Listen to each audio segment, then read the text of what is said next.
Today we're going to change the abrasive belt on our Supermax drum sander. Now this isn't too hard, but it's one of those things that can be a little intimidating the first time you do it. The first thing when working with any power tool is to make sure it's unplugged. Then we'll open it up with a simple push button here. And this belt still has a lot of life left in it. I just want to change to a finer grit. So we're going to save this and we can put it back on later. You'll see there's two ends of the drum. And this one has a little toggle. All right, we'll release that. Pull this out and wind up our paper.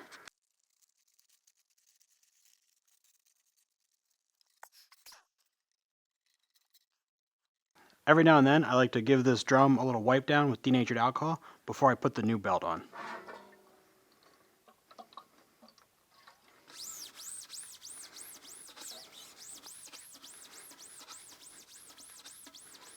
Alright, we've got our new belt here, but let's talk about the drum for a second. On this side, you have a clamp to hold the end of the belt in place. And on the other side, you have a clamp similar to this one to hold it in place, but this side is on a tensioning arm, so it will pull the belt under tension and hold everything nice and snug. Now, when you look at the belt, you pull off the end, you'll see that there's a straight side and a tapered side. It may seem counterintuitive, but you want the taper side to the outside edge of the drum. That's going to skew the whole thing and allow it to wrap nicely around the drum. So we'll pinch this to open it up and slide the paper in about an inch and a half, 2 inches, somewhere in there. We can come back and snug it up later. And then as we rotate the drum, we'll hold the sandpaper down. I just like to let this kind of hang here and use this hand to keep the paper in place. Now be careful, this is sandpaper, so it will hurt if you hold it too hard. And then we'll just go around and wrap it up. And you want everything real close, but you don't want the belt to overlap at any point, because that's going to throw the circumference of your drum off. You're going to get gouges in the piece you're going to sand, and it's a whole headache.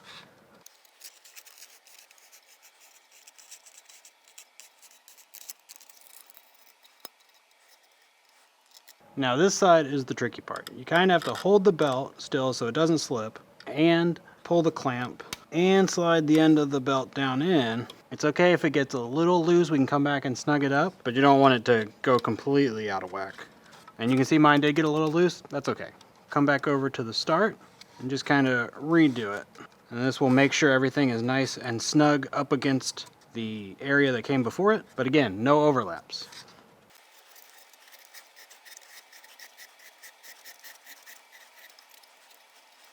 Okay, so now we've got this extra little bit of slack here, and when I pull this, I like to make sure that the end of the belt is under my finger, so I'm also pulling that, and then when I clamp, it'll slide. Alright, tension that up nice. Now we're good to go. Thanks for watching this video.